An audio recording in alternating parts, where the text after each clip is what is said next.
Hi everybody, welcome once again to Out of the Ordinary into the Extraordinary. I'm Robert Taylor, coming to you on WMTV5 from our studios at the beautiful Grosse Pointe War Memorial.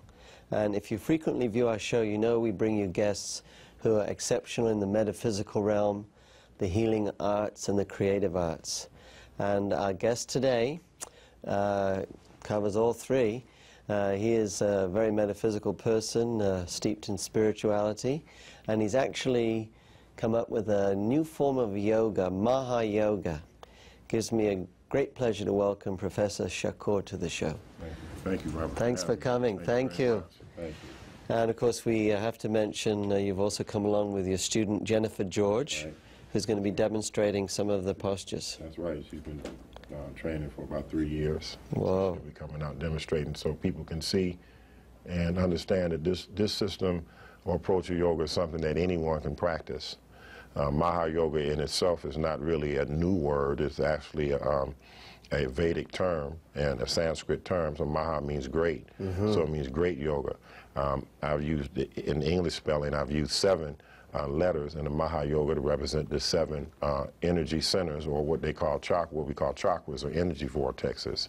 Actually, I call them intersections. Okay, but, That's a good way to put it. Yeah, you know, so we have like the 14 major meridians, 3 in each extremity of the body and 2 in the central channel.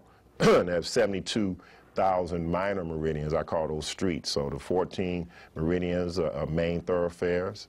The chakras are the intersections, and the 72,000 little nadis, which is a technical term, are like streets. So we have all this energy, circuitry in the body according to holistic and Asian medicine. So the geography in a Western map would look different of the human body. Anatomy, physiology would look different than in Eastern map. So the theory of yoga, as well as Chinese medicine, Unani medicine, and other types of holistic approaches, is that if the energy is not flowing freely and balanced in the body, a person has disease. And the disease originates spiritual, then mental, and then it manifests physical. Isn't that something, in fact, how the Chinese and the Indian systems are so similar? I know the acupuncturist, right, he has that knowledge of the different nadis. That's right, different points. And can be used for healing. Also, it was also used in martial and in warfare. In the Vedic system, they called it marmas, which were the striking centers. Wow. So it can be used for destructive aspects as well as preservation and construction, constructive aspects and healing aspects. Some histories state that the Natha, which is similar to Hatha, meaning sun and moon, right and left yogis in Himalaya, is actually a famous yogi traveling into China and stayed there for a number of years, according to mythology or history, depending on how you want to look at it, and created it was the founder of the systems of Qi-Gung and Tai Chi as we know them today. And, so they actually originated in India.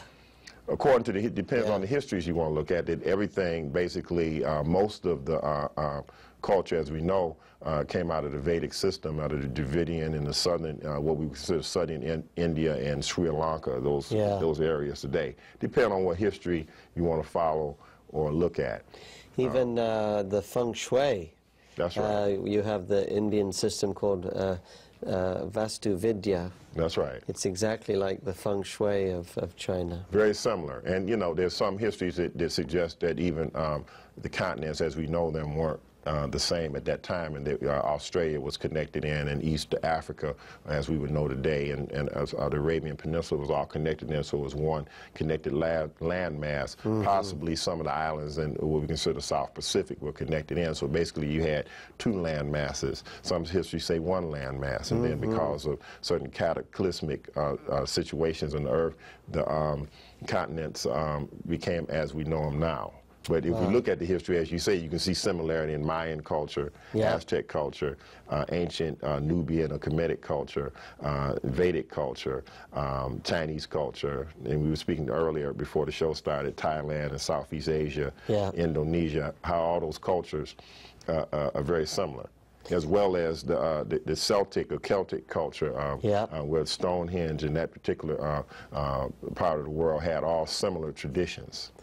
It sounds like it was all one world traditional culture. And interesting enough, we are getting back to that same one world concept. Amen. Today. That's right. It's about That's right. time. That's right. Now, you've studied so much of the Vedic tradition, and interestingly, as a yoga teacher, you are also a practitioner of Islam. Yes, well, I have to go back to my way I grew up and my mother. I grew up in a very diversified family and open family, so I think in my family, which is a very, very large family, like many people's family, I don't think any one person in my family has the same religion, or even if it's of the same religion, different denominations. Oh my goodness. Because I was always taught it was just one God and that was it. So there was never any discussions but a sharing of information. So because I was given that amount of freedom to explore and to study, I found that the Islam fit with my personality, but I still concurrently study Vedic traditions, Buddhism, as well as Christianity, Zoroastrianism, all the major systems I studied, and many of my teachers were of these various traditions, so I had a chance to actually even engage in some of the practice. I spent 7 years in Tibetan Buddhism. Oh my goodness. I lived in a monastery for a short period of time in London. Many of my yoga teachers naturally were in the Vedic tradition, so I had opportunity to not only to study the postures, but they took me into the philosophy as well as the language and the various books of that area. Now, you've also been quite the musician. You traveled... Well, I don't know how quite the musician, but I spent about 25 years. And, you know, doing the music enabled me to visit in the cities I went to. You know, when we weren't playing, I would visit various studios, various temples, various training centers. And that's how I met many teachers and studied many different systems because of traveling. Some of our younger folks might remember the band too. That was quite a band that you were in. Give us the name of Well, probably the most famous band I was associated with was a reggae band called Onyx that was famous in the 80s, and actually the first cultural reggae band in the Detroit metropolitan area. That band, we did a lot, I would like to say, and we, not only in Detroit, but in the East Coast and throughout the Midwest, we played with a lot of national acts, too. Yeah. And we were able to cross over. So at that time, we were able to introduce reggae music to the R&B genre. So we played with groups like the Funkadelics and Ohio Players and groups that were famous at that particular time, as well as famous reggae groups we played with, such as Steel Pulse and the Wailers and what have you. Oh, wow. So that was a great experience, and we were able to not only play the music, but actually backstage and after shows, we spent a lot of time with artists talking about spirituality, yoga, breathing, and surprisingly, many artists at that time were engaged in various practices themselves. So we share a lot of information. That's the way to go. Yeah. Yeah. Yeah. Now, what's got you really started with the yoga? I started at 8 years old studying Aikido, which is a Japanese martial art, which is a spiritual-based system. And in that practice, our warm-up exercises, at least at that time, under the teachers I studied under, was a lot of yoga movements. Because I did research on it, we found out that Aiki had a similarity to Tai Chi, they had a similarity to yoga, but they were different cultures, but they're all dealing with the balancing of the energy. An energy flow. And what have you. So everything is in that, right? That took me right into my reading Autobiography of a Yogi at around 12 or 13. Very much fascinated with that book, and just at that point dwelled into yoga as a separate discipline. There was a studio called the Integral Yoga Institute that was across the street from University of Detroit that was founded by Swami Satchidananda. Fantastic. And I would go and practice and took classes at times there, as well as my own studies, and then many of my other teachers in Kung Fu and other systems of martial arts were very accomplished in yoga themselves. So at that time when you studied with a teacher, you studied more than just the principal art. You had to also know other arts. And so most of the teachers I had, it was a requirement that you had to know yoga and breathing. All right, so that was, you couldn't even get a rank unless you had a certain level of expertise in the internal systems. I know, even from my own studies, that if somebody lives a very pure, healthy lifestyle, including the use of yoga, you can be absolutely disease-free. This is what the texts say, and then I can say personally, I have met not only just teachers, but other personalities, not only in this country and other places, that were over 100 in their late 90s that probably looked like they were about 50 or 40 and probably had the energy of a 15-year-old. Incredible. You know, and I've seen enough of this. And I even had a student who was 90 years old when some years ago when I was teaching at Persian High School, that outdid the whole class. Incredible. You know, so I know for a fact, visually, not just reading and hearing about it, that yoga definitely helps the quality of life. Yeah. You know, and what the yogis explain, as far as I've understood, is, for instance, even stiffness of joints and all this. This is a toxic buildup, right, in the body. That's right. Yeah. That's right.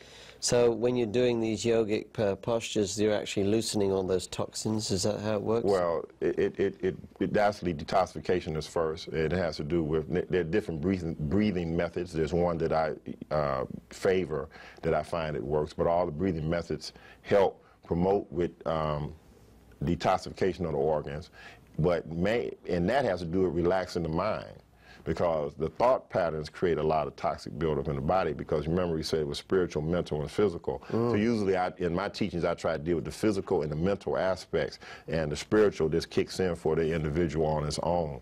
But usually in our society I find most people, and I think this would be commonly agreed everywhere, that stress, Western medicine would agree with this, is the #1 cause of most of our disease or problems. Yeah. And so what we try to do and talk about with students is to be able to relax, means to eliminate stress, not just manage it.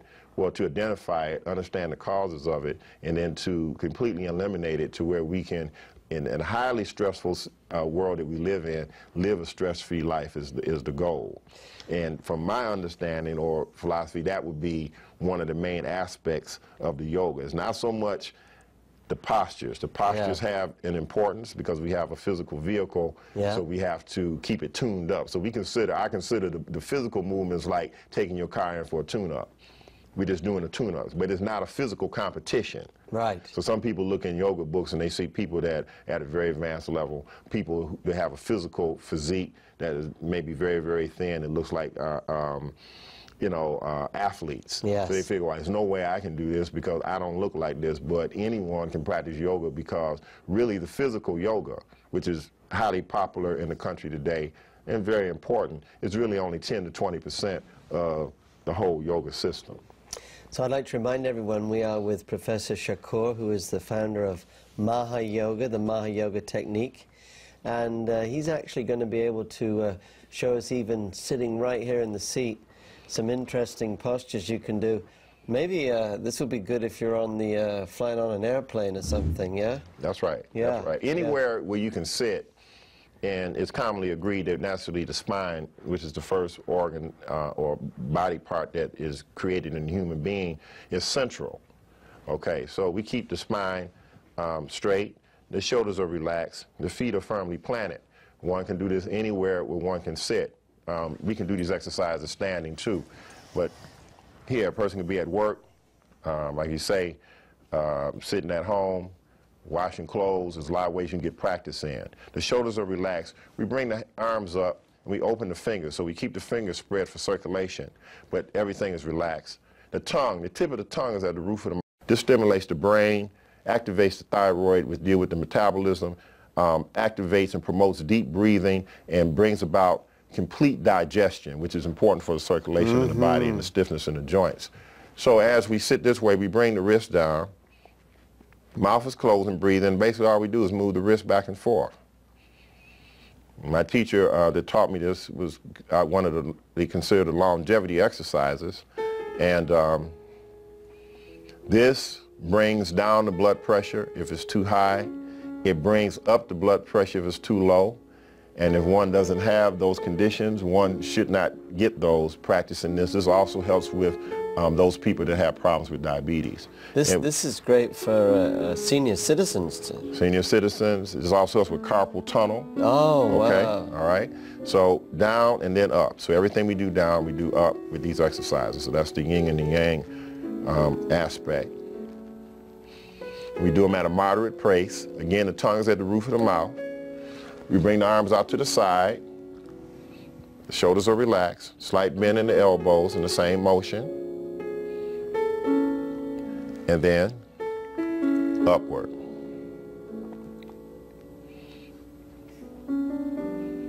Then we stretch. So now we're getting a stretch as well as doing the same exercises. And again, I like to stress that one does not have to go very fast. This is not an aerobic or competitive type of practice. One practices at their own pace, and it's never any competition. And then down. Nice. That's what we call energy exercise number 1, and we'll do energy exercise number 2. We're working on the shoulders, the elbows, and the wrists. And this is a stress elimination exercise and a longevity exercise. Wow. Again, the fingers are open and we just moving the shoulders. So this is helping with the blood going from the carotid arteries up to the brain, help with the circulation and those 4 major channels or arteries that come from the heart, veins and arteries that come from the heart. And then out, and then up. Then we go to the elbows. It reminds me of Tai Chi. These have similarities. These are Qi-Gung exercises. Qi-Gung is a form of yoga. In the system of Maahaah yoga, I've integrated various systems of yoga that I've studied: Chinese, Indian, Japanese, and Kemetic, and has synthesized what I feel the best techniques that work. This again helps the circulation in the heart. And then up. Okay, and then we have another aspect that's very important. This is the ankle. This deals with the detoxification of the kidney, the liver, and the spleen. And all one has to do is just back and forth, to the right, and then to the left. This helps rebuild the whole body. And again, it detoxifies the kidney, liver, and spleen. Incredible. According to the Asian medicine and holistic medicine, the kidneys are weak, basically you lose the vitality in the body. This is very, very effective. Kidneys are very important. I've seen many students, and you mentioned seniors. Of course, in the holistic tradition, a person is really not a senior until they're 85, but Wow. I've seen people, because really a man is not fully mature until 42, a woman's mature at 35. You reach your full potential at around 65 or 70, and then around 85 you would be considered what we would call senior, where we have a whole nother system based on the industrial society that we live in. You're basically a senior citizen maybe at 40 or 30. People talking about they're old. It's getting really bad. Yeah, but it's based upon the industrial situation and the commerciality of production and manufacturing, but based on a holistic principle. 85, maybe a person's a senior, 85 Incredible. or 90. These exercises, if a person doesn't remember anything else, if they did these every day, and I do these every day, every day. My mother does these. I show these to anybody, and I suggested people practice this. Whoever's watching this, do these and share this with your family members and friends. I'm going to get a copy of this DVD, and we'll be doing this at home. You practice this, and the basic problems of circulation and energy will be resolved, as well as I mentioned blood pressure, kidneys, liver, and spleen. I think we need to bring Jennifer out and see some. Thank you so much. You're welcome. Yeah. You're welcome. And while Jennifer's coming out here, we'd like to mention to the folks at home, you can in fact get a hold of these DVDs and see what Shakoor is doing. So here's Jennifer George, also an actress, teacher of drama, and one of the students. You've been, I think, 3 years. 3 years, yeah. So what are we going to start see? with the palm tree sequence. In this system that I teach, we have 7 basic forms. We teach it in form style, so it has a rhythm and like dance. So when the student learns to form, they come in class and learn one form at a time, over and over again, until eventually they catch on and they can practice anywhere. Wow. Okay, and this is working on the sciatic nerve, which is the kidney, liver, and spleen. Again, a lot of these movements repeat and benefit the same organs, but it's just different approaches. Absolutely fantastic. Okay, it's also dealing with the straightening of the spine. You want to look straight ahead, and that straightens. You're constantly working on this thyroid. A lot of people are concerned about weight control and losing weight. According to, again, yoga and holistic systems, a lot of this have to do with the thyroid. It's not so much, has to do with diet also, but it has to do with, okay. Is it because we're inactive? Too much inactivity, the thyroid's not... That's some of it, and some of it is because metabolisms change, and as we get into mid-years and stuff. And our eating practices is not always what you eat, which that's important, but it's also the times of day that we eat. Many people have a tendency to eat, especially sweets, and go to sleep, which is a problem. If people like to eat sweets, that's fine. We suggest that people eat these things while they're awake so that the body can burn it off, because the food is used as fuel. And there are different levels of dealing with diet, but the first thing we try to talk about with people, looking straight ahead, and that's straightening the spine. Oh, look at that. She does that. That's a beautiful This is called the posture. 7 stretches. That's the 7 wonderful. Stretches. Yeah. Okay, and then we have the sun exercises, which are a very fundamental exercise of Hatha yoga. This is like everything's including in this one, right? Every single... All the basic, this strengthens the body, strengthens all the major organs. And the thyroid and the lower back is connection, this is the emotions. The major blocks are at the 3 and the 5, as we call it. The 3rd chakra and 5th chakra, so we try to work on, and many of these movements are exercising the spine so that these 2 particular block centers are open. That's why a lot of people say they have lower back pain, and they have stress in their shoulders and neck. This can really eradicate all that stuff, I can tell. Also, like as I say again, when a person comes in, they go through the movements. The advanced students work with the newer students. Yeah. Everybody works at their own pace. A lot of times in class, I show the exercises, and then the students break up in groups and practice. That way people can learn in a more comfortable type of environment. Now, where do you teach, actually? You have different locations, right? I teach a number of places. Wayne County Community College, Mary Grove College, Powerhouse Gym on Jefferson, as well as the one in Highland Park. The Jefferson one is just right there before you hit the downtown Detroit area? That's right. Yep. And near the car dealership? That's right. Yeah. And next to CVS. And then Fitness Works, which is on West Grand Boulevard, across the street from the Fisher Building, part of the Henry Ford Hospital. Wow. So I have classes in the morning, midday, and in the evening. So basically my time is basically spent towards teaching. Your whole day, yoga. you're able to practice yoga. That's fantastic. Right. You are a yogi. Well, I could tell this story because we know this we have this person in common, B.T. Swami. When I met him in 1990 when he came to Detroit, when he walked in the door, the first thing he said to me, "You should be teaching." Yeah, wow. That's what you should be doing, because I was basically doing more music at that time. He said, "You should be teaching." Yeah, he was a great soul, and he came on the show quite a bit. Right. We've had him on the show. Jennifer's very good at it. You can tell she's very flexible. Very good, very dedicated student towards yoga. Does a lot of practice as well as theoretical and philosophical study into yoga. Wow. And she uses some of these techniques in her, and these principles in her drama and acting classes. Yeah. You know. Well, more and more we read about all the Hollywood stars who are doing yoga. That's right. Yeah. That's right. So. Now, what's the difference between yoga and Pilates then? Well, what I can say about Pilates, there was a gentleman by the last name of Pilates that, from my study of it, took techniques from yoga as well as Tai Chi and Qi-Gung, and created his own system. Okay. Okay. Just like you have done with your Yes. Maahaah Yoga. Yes. Fantastic. Oh, that's a the good one. modified movement. The head goes into the knee and stretching. So what she did was the spine form here. That's the cat stretch, isn't it? Yes, it's a modification of it.